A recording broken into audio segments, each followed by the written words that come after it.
I first read Bronson, the book just Bronson, when I was about 21.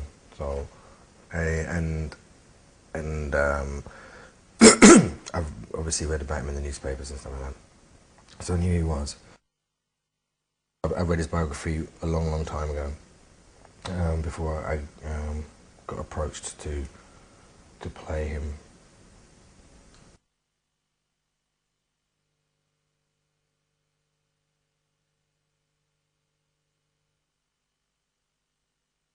What attracted me to the film, Charlie, nothing else, just Charlie, you know. I don't care who wrote it, I don't care who filmed it, I don't care whether it was a play, I don't care whether it was, you know, like TV, you know, like for Channel 4 or a BBC film, you know, it wouldn't matter to me. The only thing I'm interested in playing is Charlie, and finding out about who Charlie is, and, you know, what Charlie wants done with his piece, you know what I mean, and how I can cater to Charlie without being, you know, Charlie's puppet.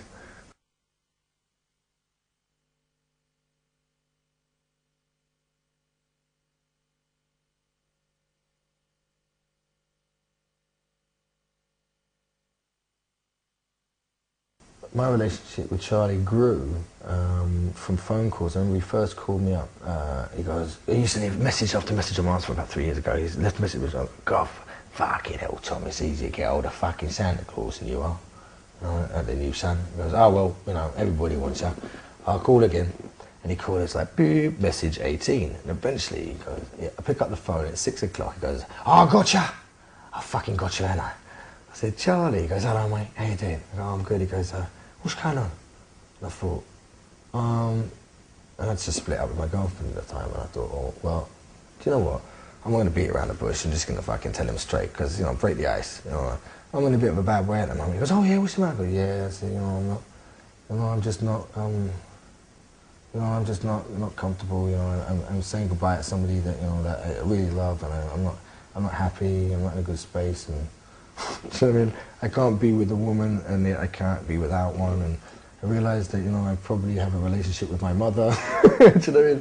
That is infused, you know, infiltrated all my relationships with women. I always find myself stuck in a triangle that I'm trying to break this pattern, and it's really painful. And it's like therapy 101.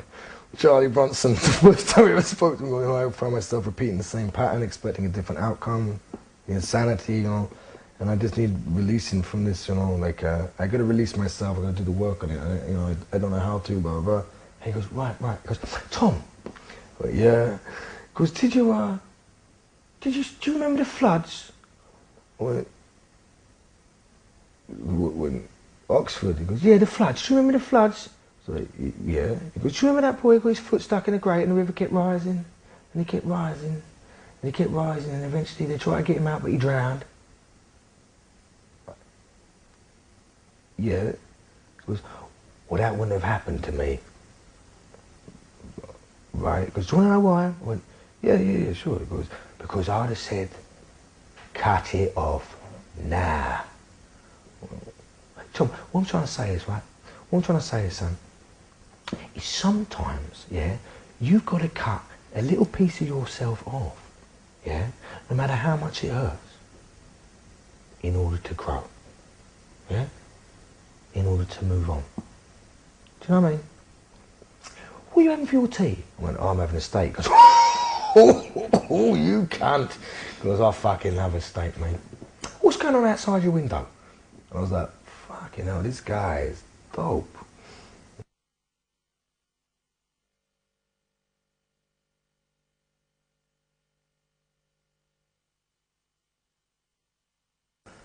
The first visit was really weird, you know what I mean, because it was built up over 2 or 3 years I've been involved, you know what I mean, and I was and it was like a deep breath out waiting to happen. So by the time I got to outside Wakefield prison and handed in my passport and went to, you know, fingerprints and all that, and security,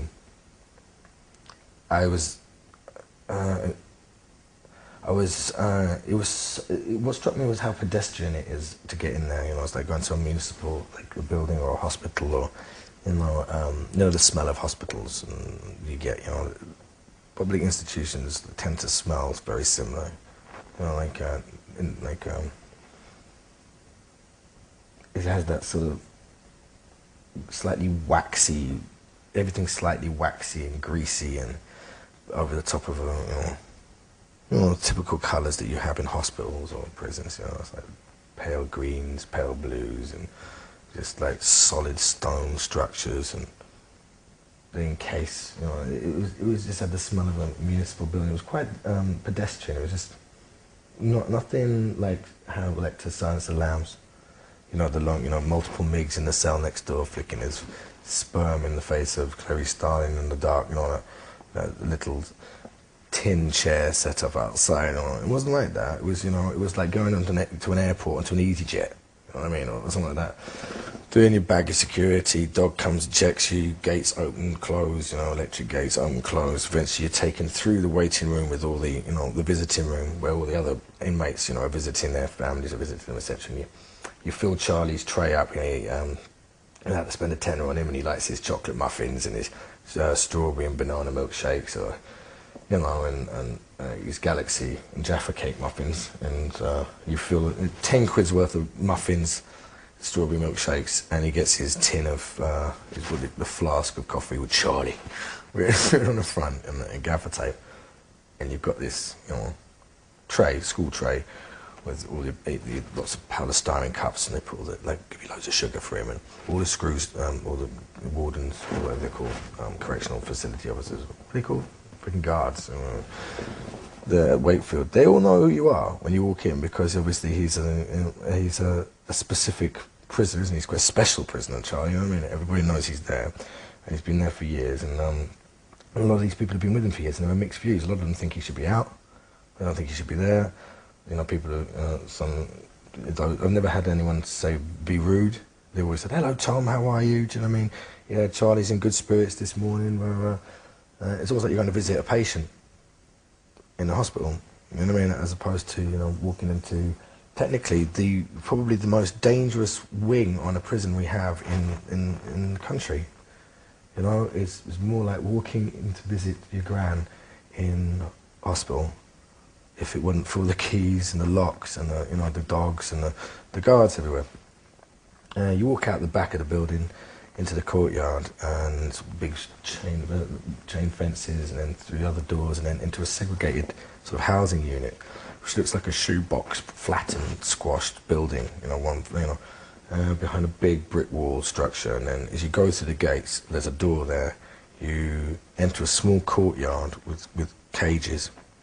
And that's where you'll probably see Bob Maudsley, the cannibal, walking round and round in circles, do you know what I mean? Because they're allowed a certain amount of exercise a day. And they go and walk in circles on the yard, and there's a mural on that wall. And then if you look up, there's 8 foot by 60 foot worth of sky, about, 30 foot up in the air. And that's all the sky that they've seen in the years, And then you're faced with the main building, the shoebox building. You go into it, down some stairs, and you're with a guard, and there's about 4 or 5 guards meet you in there. And you're in a room the size of an entrance hall, but it's about the size of a normal bathroom. And on the right there is a bathroom. Straight ahead there's a door that leads onto the wing, and left there's another door that leads into the visiting room. And the visiting room is a cell in itself. So it's empty. There's no bed. It's a dungeon type cell, but it's painted similar to these kind of walls. That sort of, I wouldn't say magnolia, but it's sort of like magnolia with nicotine stain. Do you know what I mean? Then there's a dumb waiter, like a hole cut in the wall, which leads into another cell. And so you're standing in a cell now, and below the dumb waiter there's a table which is bolted to the ground, and 2 chairs that are bolted to the ground. And through the dumb waiter, which has which has bars on it and a plexiglass screen, is another cell, and that's when they bring Charlie in, and he appears, and in the first time I met him, he was so white, he was blue, so pale. The first thing that I noticed about him was the guy was like one of the fish that had been underwater for fucking years, it's like white, blue, pallor. Little purple spectacles on, massive moustache, big raised head, skin-tight white t-shirt, you know, with a little blue collar like the ones you had in PE in the 80s, you know, and a pair of Reebok tracksuit trousers, Reebok Classic sneakers on, and he's like the back end of a fucking great white shark, the way he moves, do you know what I mean? Forearms covered in hair and toes, absolutely rigid still. He appears from one side, like a TV screen, the dumb is like that, and he appears from this side, pokes his head out, like Mole from Wind in the Willows. Just looked at me, and was like, Tom Hardy, Bill Sykes, huh? What a part! And his fucking hand comes through the gap, like, and it's just fucking, like, it was like, all I just remember thinking, that's like the tail of an alligator. It's just come right through the bars at me, and I'm holding his tray with goodies on, and it was like the first hurdle for me, because I have so many prejudice and preconceived ideas of, I've got to shake that, because if I don't shake that hand, his hand in this, you know, then, you know, that's hugely disrespectful, isn't it? And part of me just didn't want to. So I've really got enough now, you know. Okay, I'm done now, but then, you know, that was ridiculous. So I put the tray down and I shook his hand. You know what? It was like everything just dissipated. All my prejudices disappeared. I realized I was more embarrassed about not being hard and not being like from the street or from prisons and understanding that world. You know, everything that I could never understand. You know, it's like I've always had a thing about wanting to, if you know, being able to run a marathon tomorrow. If I get asked to do a marathon, I've got to be able to finish that marathon in time and win it tomorrow. When I went, I had the same thing about being in prison. With Charlie, my biggest fear was, you know, looking stupid. You know, by fear of being looking stupid, you know, you look stupid. So when I shook his hand, it's like, you know, it's odd, it was awkward. It was because I don't know him. And here I am, you know, I profess to be able to play him,